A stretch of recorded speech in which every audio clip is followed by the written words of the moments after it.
Magandang hapon sa aking mga kaklase at sa aking guro, Binibining Lorely Calvara.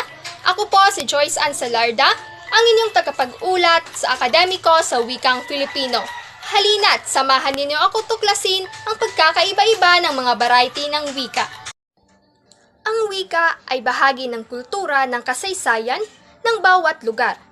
Ito ay isang simbolismo tungo sa pagkakakilanlan ng bawat individual. Ginagawa natin ito sa paraan ng pagsulat at pakikipagtalastasan sa iba. Sa pamamagitan ng wika ay nailalabas at naipapahayag natin ang ating mga emosyon at saloobin, masaya man ito o malungkot. Ginagawa natin ito sa paraan ng pagsulat at pakikipagtalastasan sa iba. Ang ating wika ay may iba't ibang variety. Ito ay sanhi ng pagkakaiba-iba ng uri ng lipunan na ating ginagalawan. Heograpiya, antas ng edukasyon, okasyon, edad at kasarian, o kahit pangkat etniko na ating kinabibilangan. Dahil sa pagkakaroon ng heterogeneous na wika, tayo ay nagkakaroon ng iba't ibang variasyon at dito nag-ugat ang mga variety ng wika. So, ano nga ba ang variety ng wika? Ang variety ng wika ay dulot ng pagkakaiba-iba ng antas ng edukasyon, hanap buhay o trabaho, henerasyon ng pagkabuhay o edad, pamumuhay sa lipunan ng kinabibilangan at maging lokasyon o heograpiya ng isang lugar. Ito ang nagbubunga ng sitwasyon at mga pangyayaring nagriresulta sa tinatawag na divergence. Ang dahilan kung bakit nagkakaroon ng iba't ibang uri o variety ng wika ayon kay Paz et al. 2013. Pag sinasabing divergence, ito ay pinipili na ibahin ng taong gumagamit ng wika ang kanyang pagsasalita o di pakikiisa sa pagbuo ng sariling pagkakakilanlan. Ang variety ng wika ay bunga rin ng pagkakaroon ng heterogeneous na wika na nabubuo naman ayon sa pangangailangan ng paggamit nito na nagbubunga ng baryasyon.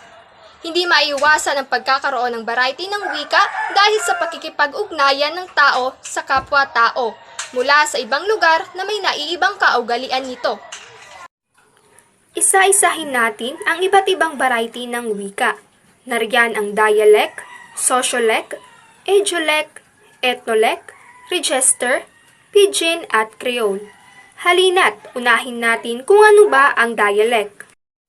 Pag sinabi nating dialect, ito ang variety ng wikang ginagamit ng partikular na pangkat ng mga tao mula sa isang partikular na lugar tulad ng lalawigan, rehiyon o bayan. Ayon kina Bernales et al.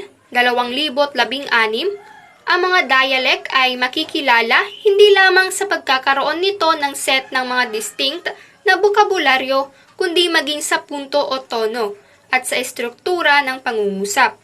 Pansinin na lamang natin ang pananagalog ng mga naninirahan sa iba't ibang lugar na gumagamit ng isang wika. Halimbawa, Maynila, aba ang ganda. Batangas, aba ang ganda eh. Bataan, kaganda ah.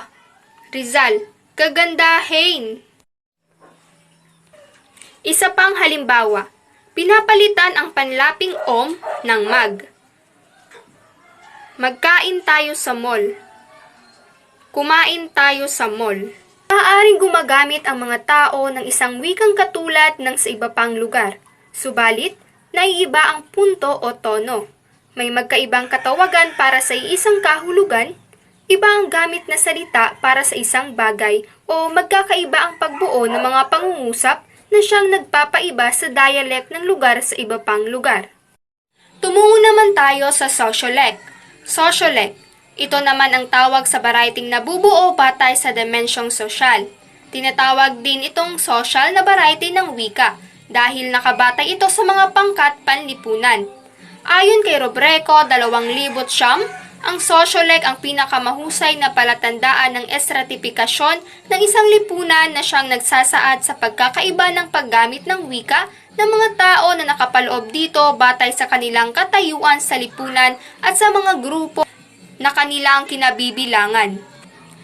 Kabilang din sa sociolect ang wika ng mga beke, konyo, jologs at jargon. Halina't isa-isahin natin ang mga sociolect na wika.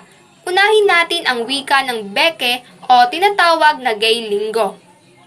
Mga sociolect na wika. Una, ang wika ng Beke o Gay Lingo. Ito ay isang halimbawa ng grupong nais mapanatili ang kanilang pagkakakilanlan. Kaya naman, binago nila ang tunog o kahulugan ng salita. Halimbawa, Churchill, na ang ibig sabihin ay sosyal. Indiana Jones, ng Indian. Bigelow, malaki. Givenchy, pahingi. Julie Andro, mahuli. Pangalawa, ang konyo, o tinatawag na konyotic o konyo speak.